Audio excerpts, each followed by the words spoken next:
I stumbled upon a most amazing phenomenon. Something so millions of them. I mistrust my own judgment.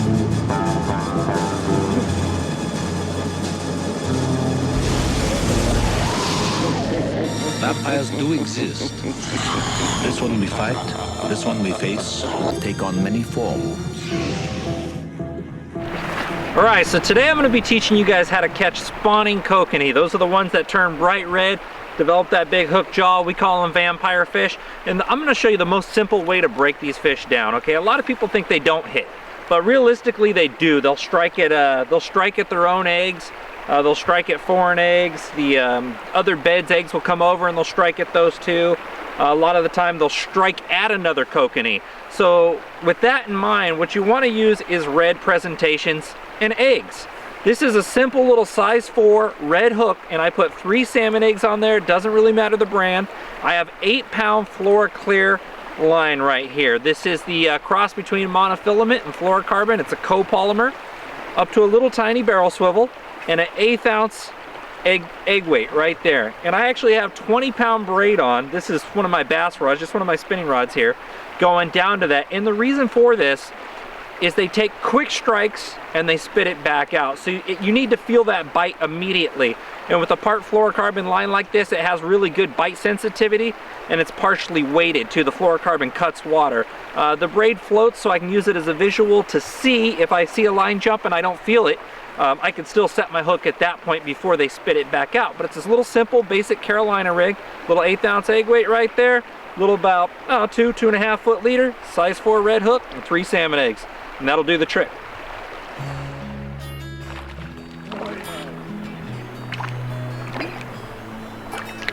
There's a little beat up kokanee here.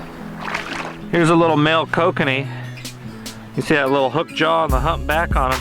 This guy's pretty dark, so he's been up here working for a while. I'm gonna get him back in the water, see if he can fertilize some more red, so let's let him go.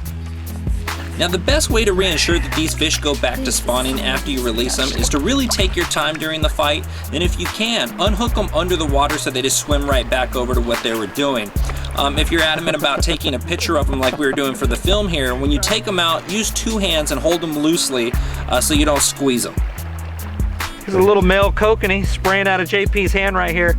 You know, a lot of people choose to keep these, and it's good. They're still good table fare, but when they're spraying like this and you're catching them in the rivers, best to let them go. That means they can fertilize a lot more beds. So let's get them back in the water, back out there. If you want to keep them, I would say test them. If the male's not spraying, he's pretty much done, and then go ahead and keep him at that point. Go ahead, JP. There we go. It's another little spawning coke. Got this one on a crip lure. Now if you want to track down spawners like these, you need to search out creeks and rivers feeding into your lakes from early September all the way through December. Now in some lakes they don't have these rivers or feeder creeks, and what you want to look for is shallow gravel beds and cleaner water. The kokanee will get up there and they will spawn in those areas.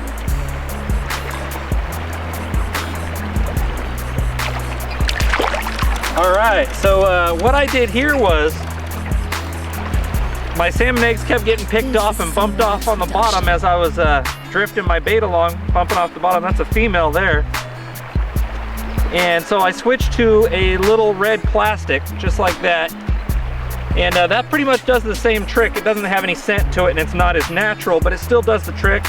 There's a nice little hen. Well, what's the hook? Oh man, I'm changing out if you keep catching like that. That ain't in the mouth.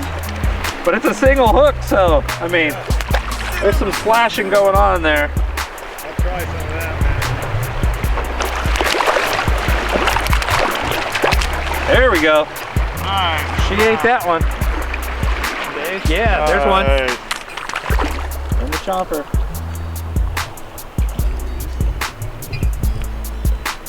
Little red plastic. I like you, Reggie. No!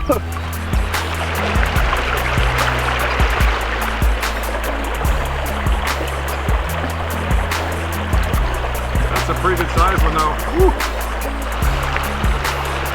Should have kept that down. You can see the difference in the female and the male. You just let me know, James. The female's got no hump and no hook jaw. Looks like a normal, you know, trout, just with a red body and a green head. She's a squirrely one. So what's going on is these kokanee are taking such quick, short strikes. Every now and then you'll see your bait disappear, but by the time you actually see your bait disappear, them take it, it's too late. So what I'm doing now is I'm going downstream of them, and I'm basically, just like I'm like hopping like a little tiny crappie jig or anything off the bottom. I cast it and let my little Carolina rig get down. And once I know it's down, I hop it and twitch it. And what that does, if they just pick it up and go to mouth it, what's gonna happen is when they go to mouth it, I'm gonna snap my hook tip and it's gonna end up setting the hook inside their mouth versus me not having time to detect the bite and then therefore missing the fish. Because I've seen the bait pop out of their mouth quite a few times strictly because I was waiting to detect that bite, but it's such a short little tiny strike, you don't really get to hone in on it. And they're mouthing it a lot more than you think. Okay, now let's take a quick commercial break and then we'll get right back to the show. Hey, what's up guys? Nick the Informative Fisherman here, and when it comes to spooling up my reels, I choose nothing less than the best, and that's why I use P-line each and every time. Are you fishing the best? P-line, baby. P-line. Did you ever wish for an RC boat when you were a kid? And do you have a passion for fishing? Well, guess what? It's time to do them both at the same time. With RCFishingWorld.com's RC Fishing Pole, it's time to be a kid again. So visit www.rcfishingworld.com today. Ever tried pulling a planer board next to your boat when trolling or fishing from a swift current bank? If not, you're missing out on one of the most phenomenal fish catching machines on the market today. With Yellowbird planer boards pulling your lines perpendicular to your boat, you can't help but catch more fish. Find out more by visiting www.yellowbirdproducts.com. Have you been to rustylures.com? Did you know they offer free shipping on anything over $29.99? And with all the latest and greatest in bass fishing gear, from punching tackle, umbrella rigs, swim baits, and you name it, there's really no reason for you not to be getting the best deal online today. So go to www.rustylures.com. Have you had the chance to fish the baddest hoochie on the market today? That's right, I'm talking about the Shasta Tackle Wiggle Hoochie, one of the most dynamic reaction trout and salmon lures that runs second to no other for pulling and triggering fish into striking. So I guess the real question is, are you catching all the fish you should be catching? Thanks for watching, guys. Now let's get back to fishing.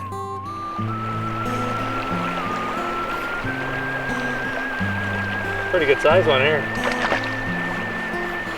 Oh, darn. Oh, that works. That's the technique. Yeah, we were, I was fishing, I wasn't catching any, and Nick told me the snapping method works a lot better because that way they're actually mouthing it. There's another one on right now. Mouth two, double. There it is, double, hook up. Oh, yeah. Woohoo, jumper. Yeah. Go, baby, go. Woo. Yeah, Nick, that's the way to do it. That works a lot better. The short jerk.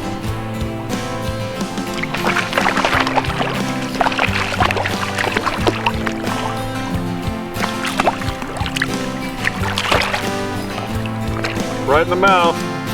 Yeah, what it does. Nice fish. Let's let it go. Hey.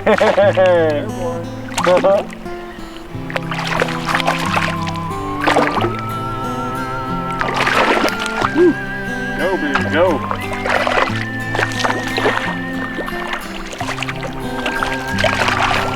Wow, that's a fighter. Man, that your method works, Nick. That you can figure that sucker out. When it's twitching, they slash at it a little bit. Oh, there's one. Yeah, nice. Nice. Woo. Right, Go, baby, go, baby, go.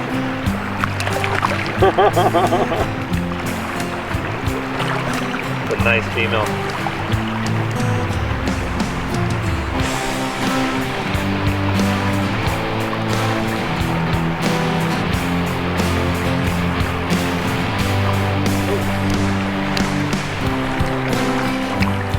So what we're doing here, there we go, is nice one, is we're just basically jigging for these salmon with this Carolina rig. We're hopping it and it's making the bait twitch and they're reacting to it. Oh, he ate it. Ate it. That's a nice one here. Oh yeah, nice color. Right in the nose. Look at that. You know, we're just twitching it off the bottom and they take such fast, short little strikes. The benefit is when you twitch, a lot of the time they'll pick it up and you'll get them right in the mouth and you'll get that hook set instead of them dejecting it. They're sitting in the pockets with the, you know, with the school waiting right there, and when they hit, they don't shoot out of there with it because they're not eating. This is simply a reaction strike. It's just like when you're jigging for king salmon, you snap the jig up and it cuts and they react and hit it at that point. So this little snap jigging, what it's doing, this 1/8 ounce little egg weight right here, we're just hopping it and it's making this drift right in front of their face, just a few inches off the bottom, and it's twitching. So they're reacting, and then as we go for our next little hop, bam, we set the hook right in their mouth. You know, it's a really effective method. We're behind the fish are facing upstream right now, so we're coming straight at them, single hooks, little plastic, salmon eggs. It doesn't get more sportsman than this. Oh, I didn't even realize you were hooked up. I just clicking. Whoa! Oh! Yeah, double hook up. Just about short twitches. No, oh, kisser. Oh! Ooh, double hook up. Dang it! That's mine. Oh, that's nice. a nice one. That's a nice one. See, they were hitting it, and like you said, they just batted out of the way. Batting it out of the way. And hitting them right in the mouth. Hooking them up. Got a good one, Dave?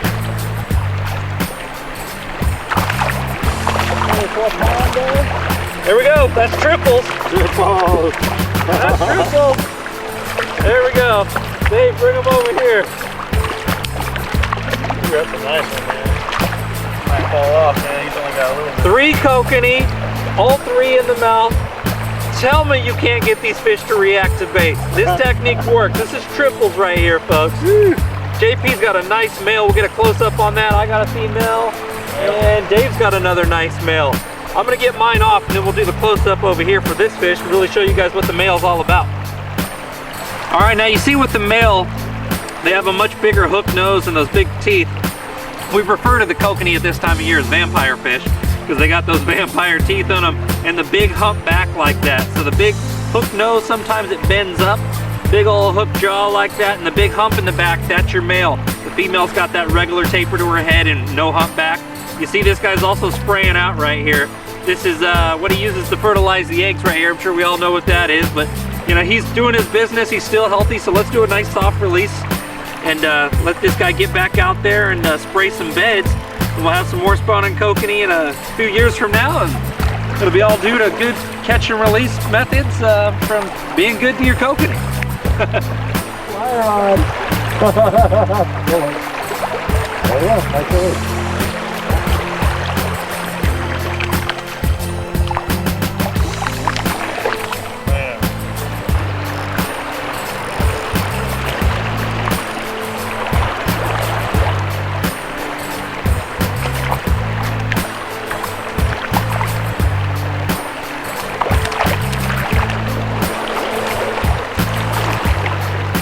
Man, I love looking at this.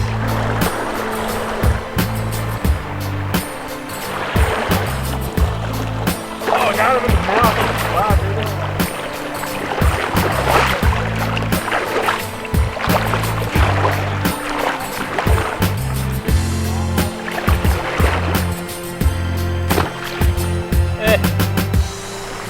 If you scoot back and put these guys at your 15-foot, 20-foot range, they hit.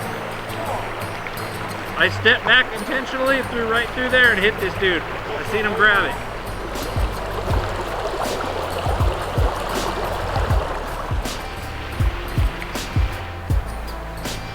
Look at this fish. Look at that male.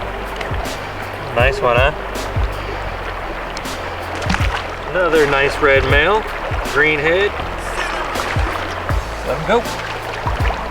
All right, that's it for a fun day out here on the water. We smacked probably well over 100 kokanee between the 3 of us really getting after it. Dave was lighting them up on flies. JP and I were doing a little wooden stake rig. I'll show you guys that one later. But just overall had a real blast out here, triggered a lot of striking. There was a lot of great fish. The sun came out a little bit later, rough morning, but overall if you focus, focus on your techniques, get things done, try hard, put in the effort, it'll pay off. We'll see you next time, guys.